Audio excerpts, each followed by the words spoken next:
Here are my thoughts on Andor Season 1, Episodes 1 through 3, which did drop on Disney Plus yesterday. Now, I am recording it the day it came out, but you won't see this video until you see it. So it is going to be a day later. But I wanted to give my thoughts. I am a huge Star Wars fan. There are 3 franchises that I always roll through. DC, we've got Indiana Jones, and we have Star Wars. And so these are my favorite franchises. And Star Wars has been hit and miss since Disney took over, and I was very curious as to what Andor was going to hold. Now, I was one of those that personally thought there was no need for an Andor series. I saw no interest in it. I didn't think it was something we needed. But Disney likes to milk their franchises to death. So we have Andor. And I read some early reviews saying that this show was slow. Some people didn't like it. Some loved it.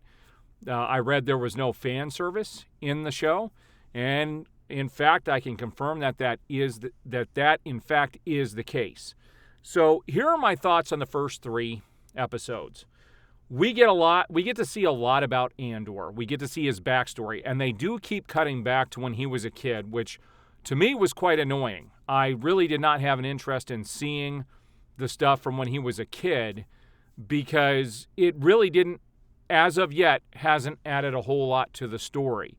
We do see that he is kind of pulled away from the planet that he lives on and is pulled away by some people who are going to take care of him. In the show, he's looking for his sister. It's many years now.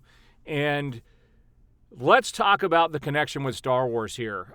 If you did not know this was Star Wars, you wouldn't know this was Star Wars. There was the only connection. There are only 2 connections really to Star Wars that you really see in the film that really connect it. One, Andor himself. But if you take Andor out of this and you put some random person in his place, this could be any generic sci-fi show. And so I was very curious about that feel. Like, was it going to be good this way? And I actually really enjoyed the show. It is definitely more serious than anything they've ever done Star Wars. It's a more adult-oriented. But there wasn't a whole lot that actually happened in these first 2 episodes. We do get to meet some interesting characters, and I am looking forward to seeing some of these characters. Some of the characters don't make it past the first 3 episodes, and so the ones that do, we're going to see what their journey is going forward. I really like the look of the show. The only other thing that would connect it to Star Wars is he has a device that he is trying to sell to a mysterious individual, and they show it once, and when they show it, there's an Imperial symbol on it. Outside of that, there's no connection to Star Wars. There's no Jedi in this. There's no mention of Jedi. There's no mention of, the Emperor, Darth Vader, none of that. There's no mention of any of these things. And so they're definitely trying to make this stand on its own. So they are definitely pushing away from the fan service. As far as the overall feel, I really enjoyed it. I think the music is decent.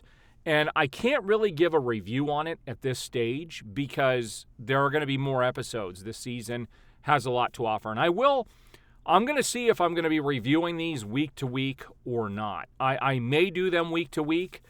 It just depends. These first 3 episodes, I really don't think I would have wanted to review them one at a time because they're, after each of these episodes, like the first 3 episodes almost felt like a mini movie all unto itself. Like it should have been, almost like it should have just been a little short film. But there's more to come. And it definitely raises some questions. And it really does not pick up until the very end of that 3rd episode. At the end of that 3rd episode is when things start to move and we really see where Andor is actually headed. So what we have to understand with this series is this is 5 years prior to the events of Rogue One. And so we're going to see Andor and how he becomes the man he is. Now, he does something at the beginning of the first episode that I wasn't expecting him to do, especially with the position he's in. He doesn't seem like he's a guy that has been pushed into a corner before, but he takes some pretty drastic steps and really doesn't have any remorse for what he's done. So unless they kind of explain more of his backstory. Like maybe they should have started this a little bit sooner. I can't buy who his character is yet, and we have to accept who he is in Rogue One, but that's just a movie. We've got a whole TV series now, and they're jumping in at a kind of what I think is a weird point. I don't think it would have been my decision to start where they did, because I question his motives and what he did. To me, it just doesn't make sense what he did at the beginning of the show, and we're going to see where it goes. I did enjoy it. I didn't think it was stellar, but again, this is a show that is going to depend on the content moving forward. So I may do it from week to week, maybe do a quick video, just check in, give my quick thoughts about the characters and the story, and then I'll do a wrap-up when the season is done. I will tell you this, you could definitely see where they spent the money. This has a very much higher production value than any of the Star Wars series they have done before.